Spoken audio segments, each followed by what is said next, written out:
சபரிமலை முதல் முறை பயணம் பண்றவங்க எரிமேலி வந்து வாபரிடம் அனுமதி பெற்றதுக்கு அப்புறம் சாஸ்தா நாமம் சொல்லி பயணத்தை துவங்கணும். அதோட சந்தோஷ வெளிப்பாடா பேட்டை துள்ளல் நிகழ்வு நடக்கும்.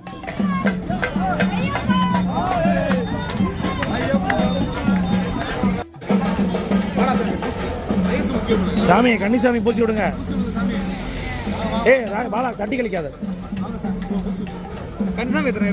ரெண்டு கன்னிசாமி. கண்ணோ தோள்பட்ட நெஞ்சு இடுப்பு. துன்புறுத்தலுக்கு ஆளான அரக்கனை கொன்ற ஐயப்பன் நினைவா ஊர் மக்கள் எல்லாரும் அரக்கன் மாதிரி வேடமிட்டு ஆடுறதுதான் இந்த துள்ளல். முக்கியமா வாபருடைய அனுமதி வாங்குறதுக்கு இந்த துள்ளல் வேடம் மூலமா தான் போவாங்க. ஆலை அணிந்து விரதமிட்டு பயணம் பண்ற சாமிமார்களிடம் சிறு வழிபோக்குக்காரர்கள் வேடமிட்டு ஐயப்ப சாமி மாதிரியே திருட்டு செயல்ல ஈடுபட்டதா ஒரு மேலில இருந்து